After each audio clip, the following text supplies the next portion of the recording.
de España, países. pero en realidad yo creo que igual podríamos hablar de Europa, es parecido, En ¿no? general. Bueno, Francia tiene un mecenazgo más interesante. Francia sí. Reino Unido también.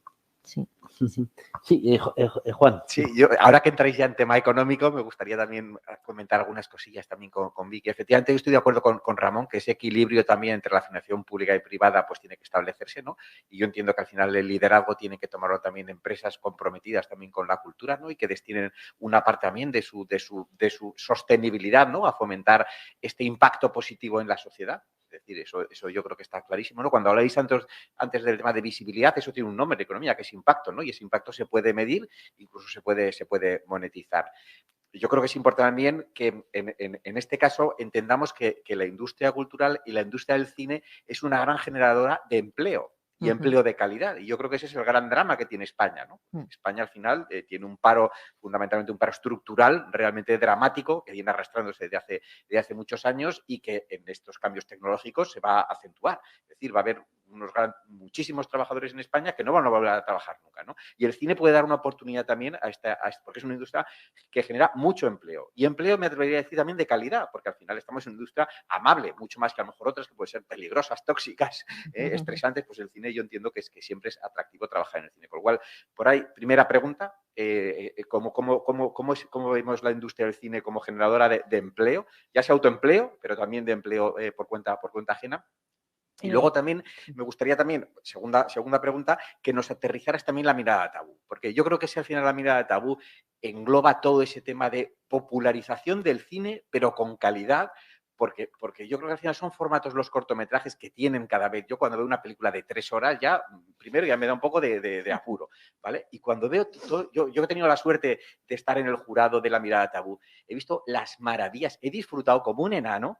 He disfrutado todos los cortometrajes que previamente, lógicamente, ya Vicky había seleccionado, es decir, que no he tenido que ver todos, ¿no? Porque seguramente habría muchos que no tendrían la calidad suficiente, pero puedo asegurar que no sé si tuve que ver 20 o 30 y eran todos absolutamente maravillosos, de un placer absoluto, un placer de un altísimo nivel intelectual, técnico, de producción, social, con mensaje. Es decir, que una grandísima riqueza que estamos viendo programas que no aportan nada en la televisión, concursos, citas, cosas así absolutamente, en fin, inanes, y nos estamos perdiendo la gran sociedad, este tipo de cortometrajes que son absolutamente maravillosos y que eso es que tendría un impacto realmente en la sociedad. Gracias. Bueno, empezando por la primera pregunta, claro que genera empleo, por supuesto que genera empleo, desde el empleo en la publicidad. Para cualquier empresa es importante un buen spot, un buen publicitario, ¿no? Para explicar, porque vivimos en un mundo audiovisual, como decíamos antes. Cada vez genera más empleo porque cada vez la industria es más sólida. Respecto al resto de España, Aragón va un poco atrasada en cuanto a industria cultural porque hemos tardado mucho en darle forma, ¿no? Pero existe, bueno, pues hemos pasado la crisis del 2008, estamos pasando la crisis de la pandemia, pero sin embargo, bueno, quizás en esta crisis pandémica el audiovisual no ha salido tan mal parado, porque en definitiva hemos vivido el mundo online, ¿no? Entonces, y las plataformas, han salido, exacto, su edad de oro, las plataformas, ¿no? Entonces sí que es una industria cultural, una industria que da mucho empleo. Vamos, yo soy una pequeñísima empresa y a lo largo del año, no solo en la mirada tabú, sino en mis documentales, etcétera, yo contrato a muchas personas a lo largo del año, que sean a su vez autónomos o empresas o lo que sea, ¿no? Dentro de mis posibilidades. Pues si eso lo hago yo, que soy pequeña empresa, imaginaros una gran empresa, ¿no? O sea que sí que efectivamente hay que dejar de pensar en que es un hobby, un entretenimiento, ¿no? Me acuerdo cuando era jovencita, te dedicas al cine, qué bien te lo pasas. No, esto es un trabajo. Esto es un trabajo del que quiero comer, ¿no? El que quiero vivir.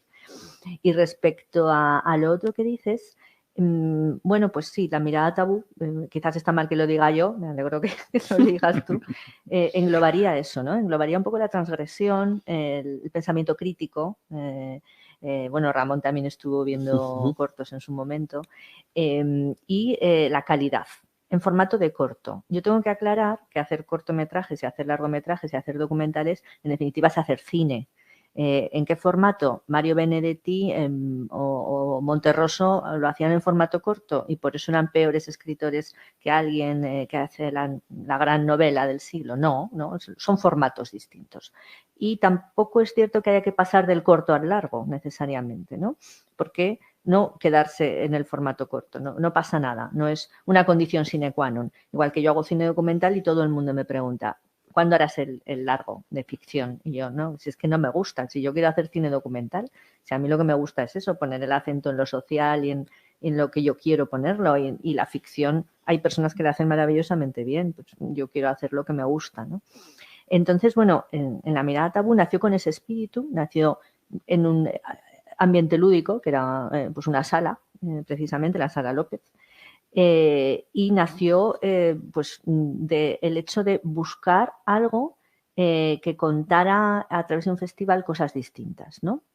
La mirada tabú fue el título que yo les propuse, me acuerdo cuando me dijeron queremos hacer algo que tenga que ver con el cine y tal, y tengo que decir que a día de hoy, o sea, ya cuando hace 10 años que empezó, 12, porque hubo 2 de parón, yo me acuerdo que busqué por activa y por pasiva un festival parecido y no existía en todo el mundo, y a día de hoy tampoco. Entonces tengo que decir, muy orgullosa, que no existe en el resto del mundo este festival. Existen festivales de cine erótico, existen festivales de cine... Sí, el festival erótico. Me acuerdo una vez hace muchos años que iba de viaje en algún sitio y dormí en Barcelona, en el hotel de Sants, de no sé tal, no sé, y justo coincidía que era el festival erótico, pues no sé si es de Hospitalet o de tal. Hay uno allí, sí.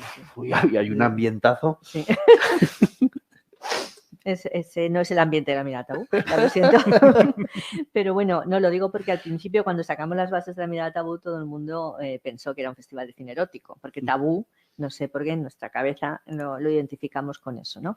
Entonces yo he tenido el reto de convertir el pensamiento de las personas que ven el título, ¿no?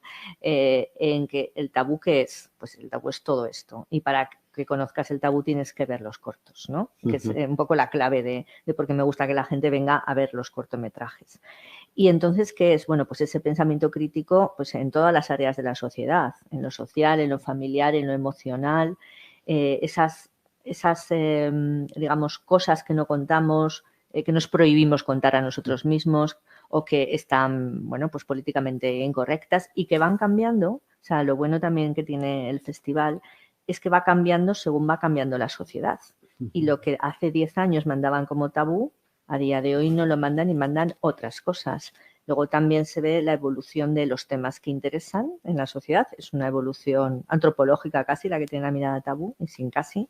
Y luego también la autocensura. Eso también se nota. O sea, dentro de, tuviste 30 cortometrajes, que es lo que ve el jurado, 30, 40, llegan más de 1.000, 1.200 internacionales de una gran calidad. Algunos no tienen esa gran calidad, por eso no entran. Y otros no entran porque realmente no son tabú, porque creen ser tabú, pero hay una autocensura. Entonces, hay autores que al no ser seleccionados escriben, pero si mi corto es muy tabú, si mi corto va de 2 chicas que están enamoradas, no, eso no es tabú, es la mirada sobre eso, ¿no? Claro, que 2 chicas estén enamoradas a día de hoy no es ningún tabú, gracias a